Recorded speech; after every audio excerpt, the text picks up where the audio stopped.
Sir ஒரு ஆண் ஆணை காதலிப்பது, பெண் பெண்ணை காதலிப்பது அதை ஏற்றுக்கொள்வார்களா? கிடையாது. எல்லாருமே நோ தான். இது நம்ம கல்ச்சர்லயே கிடையாது சார். இது பேசிக்கா இது வரைக்கும் நம்ம கல்ச்சர்ல நம்ம உருவாக்குனது Foreign culture sir. 60 வயசுல இந்த மாதிரி டி-ஷர்ட் போறது கூட நம்ம கல்ச்சர்ல கிடையாது.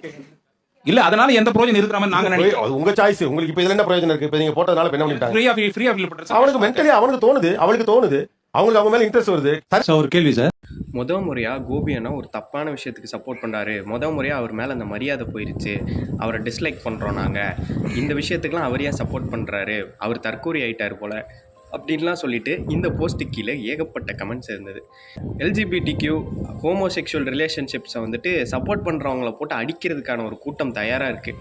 அடிச்சு நீ எதுக்கு தேவையில்லாமல் இதுக்கு சப்போர்ட் பண்ணுற, நீ என்ன அப்படியா அப்படின்னு சொல்லிட்டும் கேள்வி எழுப்புவானுங்க. சப்போர்ட் பண்ணுறனால அவன் எப்படி இருந்தால் உங்களுக்கு என்ன தானா அப்படின்னு தெரிஞ்சுக்கிறதுல உங்களுக்கு என்ன ஆர்வம்? ஏன்னா அப்படி சப்போர்ட் பண்ணுறவங்களாம் போட்டு ஏன் அடிக்கிறீங்க? ஃபஸ்ட்டு காவியான்னு ஒரு அக்கா கூட இன்ஸ்டாகிராமில் ஃபேமஸ் ஆனாங்க. அவங்க ஜூன் மந்த் ஸ்டார்டிங்கில் வந்துட்டு எல்ஜிபிடிக்யூ சப்போர்ட் பண்ணுற மாதிரி ஒரு ஸ்டோரி வச்சப்போ அடுத்த ஸ்டோரியே நெக்ஸ்ட் ஒன்று வச்சாங்க. என்னன்னா இப்படி வந்துட்டு நான் சப்போர்ட் பண்ணுறேன்னு ஸ்டோரி வச்ச உடனே டிஎம்மில் வந்துட்டு எதுக்கெல்லாம் அவ்வளோ ஆக்ரோஷமாக அவ்வளோ இதாக பேசுகிறீங்க அப்படின்னு சொல்லிட்டு, நான் 15 வயசுலேருந்து எல்ஜிபிடிக்கு சப்போர்ட் பண்ணிகிட்டு இருக்கேன், அப்படி சப்போர்ட் பண்ணுறதுல என்ன தப்பு இருக்குது அப்படின்னு சொல்லிட்டு அவங்க கேட்டிருந்தாங்க.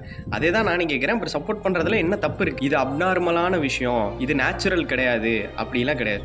உடம்புல ஏற்படுற ஹார்மோன் சேஞ்சஸ்னால தான் இப்படியெல்லாம் வந்துட்டு ஒரு பையனை பார்த்து அட்ராக்ட் ஆகிறதும் ஒரு பொண்ணை பார்த்து அட்ராக்ட் ஆகிறதும் நடக்குது அப்படின்னு சொல்லிட்டு டாக்டர்ஸே சொல்லிட்டாங்க. ஸோ இது ஒரு அப்நார்மலான விஷயம் கிடையாது. இன்னொன்று, இதுவும் எப்படி ஒரு பையனோ பொண்ணோ டிரான்ஸ்ஜெண்டராக மாறணும் அப்படின்னு நினைக்கிறாங்களோ, அவங்க ஜெண்டர்லேருந்து இன்னொரு ஜெண்டருக்கு மாறணும், எனக்கு பையனாக இருக்க பிடிக்கல அப்படிங்கிற மாதிரி ஒரு ஃபீலிங் அவங்களுக்குள்ளே வருதோ, அதே மாதிரி தான் இந்த ஹோமோசெக்ஷுவலுமே. புரிஞ்சுக்கிறதுக்கு நம்ம ஆளுங்களுக்கு நிறைய காலம் தேவைப்படலாம். இன்னொன்று, இப்போ நீ ஸ்ட்ரைட், நீ ஒரு பையன், ஸ்ட்ரைட்டாக இருக்கிற ஒன்றை நீ வந்துட்டு ஒரு பையனை கல்யாணம் பண்ணிக்கணும் அப்படின்னு சொன்னால் அது உனக்கு வந்துட்டு ஒரு அருவருப்பான விஷயம் மாதிரி தோணும். அந்த பையனை கல்யாணம் பண்ணிட்டு அவன் கூட இருக்கிறதெல்லாம் உனக்கு வந்துட்டு ஒரு அருவருப்பாக தெரிகிற ஒரு விஷயத்த ஒருத்தன் வந்துட்டு பண்ணுறான். அப்போது வேறு, அவன் ஃபீலிங்ஸ் வேறு அப்படிங்கிறத ஏன் புரிஞ்சுக்க மாட்டேங்கிறீங்க? இதெல்லாம் புரிஞ்சுக்கிறதுக்கு நமக்கு இன்னும் நிறைய காலம் தேவைப்படும்னு நினைக்கிறேன். ஏன்னா விட்டு ஜாதி மாற்றி கல்யாணம் பண்ணால், இந்த மதத்துலேருந்து வேறு மதத்தில் கல்யாணம் பண்ணானே வெட்டிக்கிட்டு சாவுறானுங்க.